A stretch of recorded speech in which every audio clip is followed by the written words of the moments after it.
Bonjour à toutes et à tous et bienvenue dans cette nouvelle vidéo. Alors je vous souhaite d'ores et déjà une très bonne année 2025, j'espère qu'elle sera synonyme de bonheur et de réussite pour nous tous. Mais en attendant, pour bien démarrer l'année, un premier trailer de la série Daredevil Born Again a fait son apparition. Pour être tout à fait honnête, je ne pensais pas du tout que ce serait la toute première vidéo de l'année sur la chaîne, car voilà, j'ai une belle annonce à vous faire, je vous en dirai plus en fin de vidéo. Par rapport au trailer, cela va être l'occasion pour nous de l'analyser et de revenir un petit peu plus en détail sur ce projet qu'est Born Again. Une vidéo qui va permettre à tout le monde de comprendre et de pouvoir appréhender cette série qui est prévue pour le 4 mars 2025, soit dans moins de 2 mois. Et je préfère vous prévenir dès maintenant, mais la vidéo va contenir du spoil de la toute première série Daredevil, les 3 premières saisons. Donc voilà, si vous êtes en train de la découvrir, déjà, sachez que je vous envie énormément. Mais du coup, on va reprendre certains éléments de ces 3 saisons pour justement expliquer un petit peu plus Born Again. Car oui, le premier point important à aborder concernant cette nouvelle itération, c'est que Born Again est sous une certaine forme une continuité des 3 saisons de la série Daredevil sortie entre 2015 et 2018. À la base, pour relancer le Justicier via Disney+,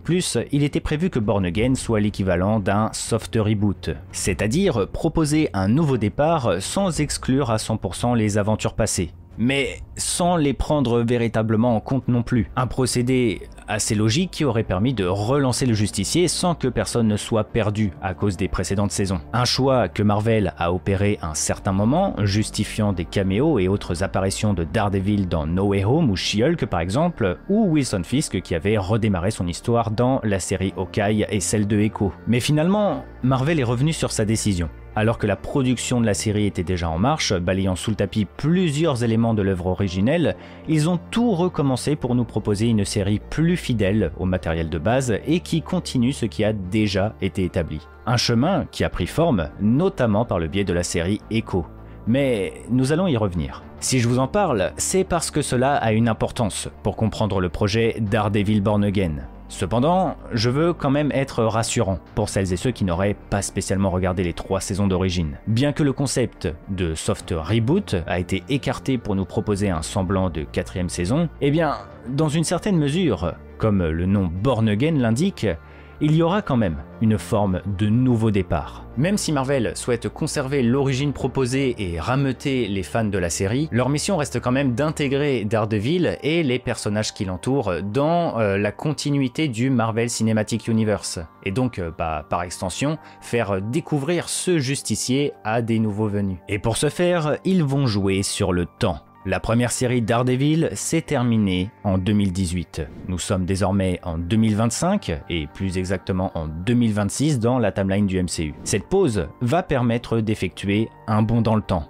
et nous proposer un nouveau départ pour cette nouvelle itération qui est Born Again. En vrai, techniquement, c'est quand même un petit peu un nouveau départ pour nous tous, puisque malgré quelques apparitions dans le MCU, on ne sait pas vraiment l'histoire des personnages, que ce soit par exemple Matt Murdock ou Wilson Fisk, par exemple, pour ne citer que, durant ces 8 dernières années. Nous avons eu seulement quelques apparitions. Et ça tombe bien car il va être temps de les détailler pour pouvoir analyser le trailer. Étant donné l'officialisation de la série d'origine au sein du MCU, cela veut donc dire que Born Again va devoir prendre en compte la continuité et les grands événements de l'univers dans son récit. Et c'est quelque chose que Marvel avait déjà commencé à mettre en place, notamment par le biais de la série Echo. Quand je parle de grands événements, je parle avant tout en réalité d'un en particulier qui a marqué la chronologie, que ce soit dans les films ou les séries. Et c'est bien entendu l'arrivée de Thanos avec les 6 pierres d'infinité en 2018. Dans Infinity War, Thanos, à l'aide du gant de l'infini, a supprimé 50% de l'existence,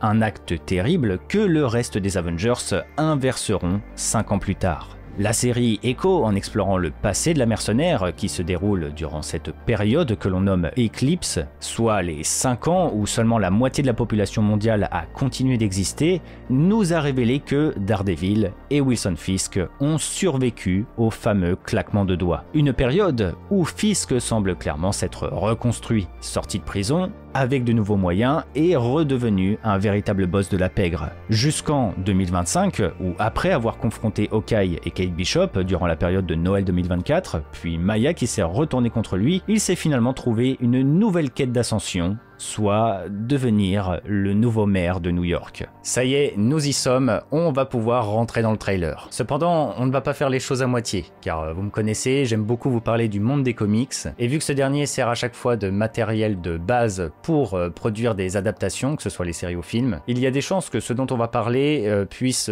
spoil indirectement ce que la série Born Again prévoit. Donc voilà, je préférais vous prévenir au cas où. Maintenant que c'est fait, analysons ce trailer. Comme l'affirme Wilson de lui-même, pour corroborer ce que je vous disais auparavant, beaucoup de temps a passé. Et qu'à en juger par l'apparence de Matt Murdock, son ennemi a donc réussi à grandir et avancer dans ce monde. C'est clairement une scène d'exposition pour marquer la fin de la première série et l'arrivée dans la continuité du MCU. Et l'avocat ne pourra pas s'empêcher de faire remarquer que Wilson a lui aussi réussi à s'en sortir. Et très bien même. Et pour cause, comme teasé à la fin de la série Echo, Fisk a gagné les élections et est officiellement devenu le maire de la ville de New York. Une ascension politique inquiétante, car naturellement Fisk est connu pour ses manipulations du système, un terrain qu'il exploite depuis toujours. Il avait carrément fait plier le FBI dans toute la dernière saison, au point d'être protégé continuellement par ce dernier. Bien qu'il y ait désormais une forme de respect entre les deux ennemis jurés qui se combattent depuis maintenant plus de 10 ans, les pleins pouvoirs de Fisk ne sont pas de bon augure pour Matt, qui avait initialement raccroché le costume et il en est parfaitement conscient.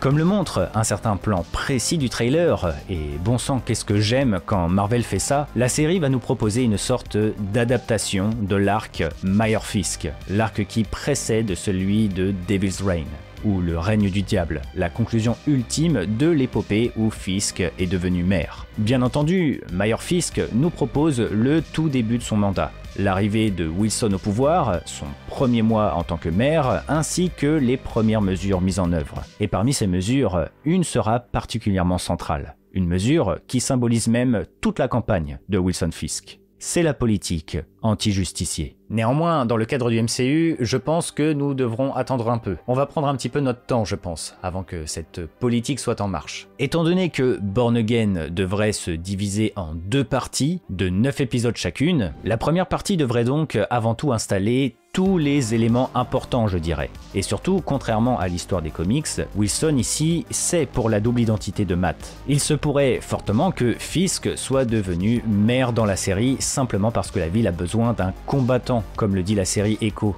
et non un homme politique déjà bien installé depuis des années. Avec l'avènement de nouveaux acteurs liés au pouvoir et de nouveaux êtres aux capacités surnaturelles, le MCU traverse bon nombre d'épisodes sombres. Et si Captain America 4 prévu pour le 12 février se déroule bel et bien avant la série, eh bien cela pourrait être la goutte d'eau qui montre que le gouvernement des États-Unis est emprunt à des magouilles depuis un certain moment et qui permet donc à Wilson d'émerger au milieu du chaos. Sans oublier évidemment qu'il a très certainement magouillé lui aussi pour devenir maire, comme le suspecte Daredevil. Et justement, en parlant de Daredevil, ce dernier semble pouvoir être utile à Wilson.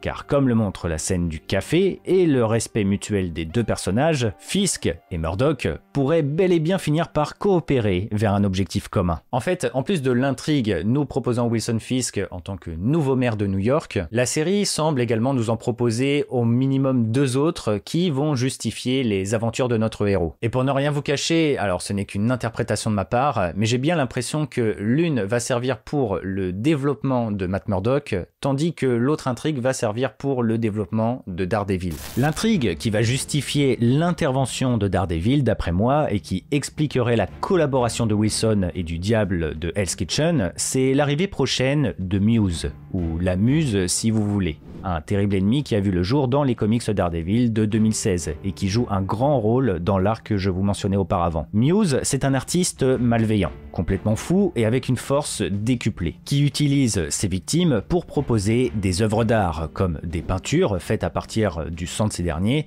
ou carrément l'utilisation de cadavres pour proposer des scènes ou des performances. Alors, ouais, c'est très glauque. Il y a même un plan du trailer, très fidèle aux comics, qui nous montre l'entrepôt où ce dernier stocke ses victimes. Ce qui est intéressant, c'est qu'après sa première apparition dans les comics, où il va se faire battre et arrêter par Daredevil, ce dernier, face à la montée en puissance de Fisk et la médiatisation de l'arrestation de Daredevil suite à la politique anti-justicier, va retrouver l'inspiration et quitter sa prison pour recommencer son art. Sauf que cette fois-ci, il va proposer des œuvres racontant le message que les justiciers ne sont pas des criminels. un discours politique indirect qui va à l'encontre des engagements de Wilson Fisk et qui pourrait influencer la population. Pour la série, Mewes semble s'attaquer directement à Wilson, qui, se faisant passer pour un maire juste, joue bien évidemment la comédie et se place sur tous les tableaux. Mewes, pour moi, symbolise le parfait ennemi commun pour Daredevil et Fisk. En tant que justicier, Daredevil va vouloir empêcher les meurtres qui servent de matériel aux œuvres de l'antagoniste,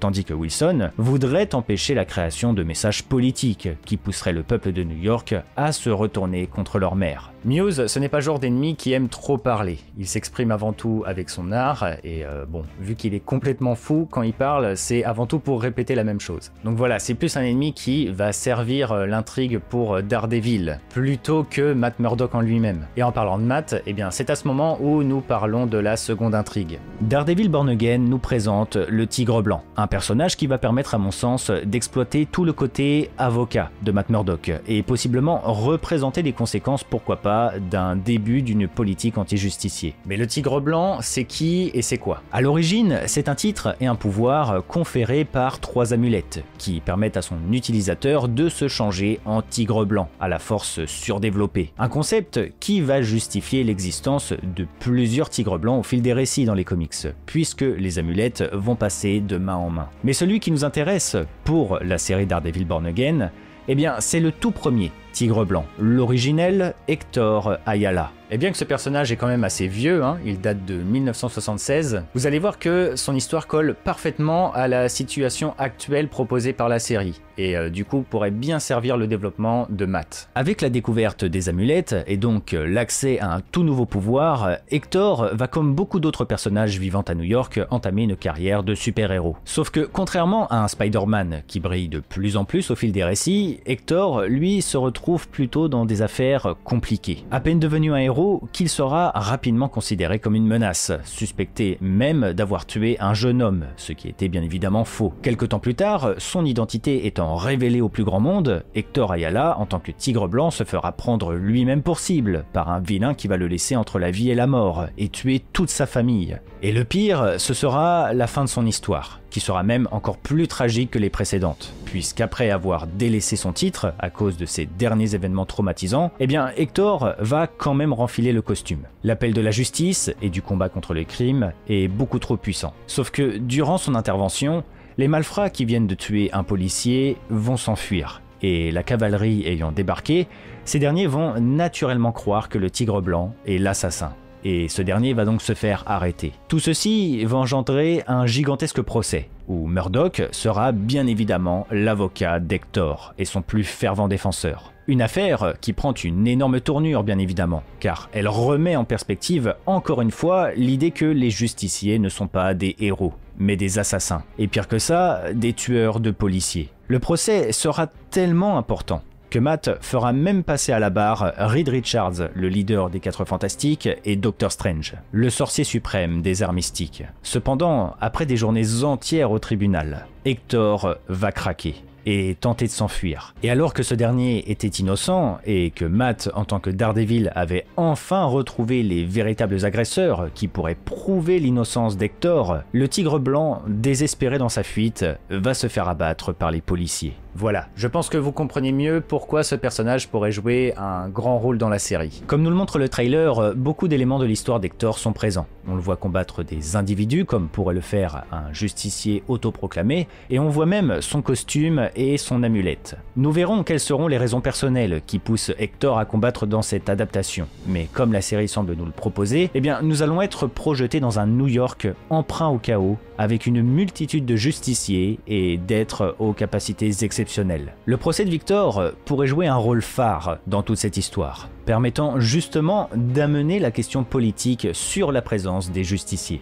Un élément qui joue fortement dans la campagne de Fisk. Après voilà, on parle du monde des comics, mais tout peut également changer. Enfin, je pense qu'on va terminer là-dessus, mais il faut qu'on parle du retour de Poindexter et du Punisher.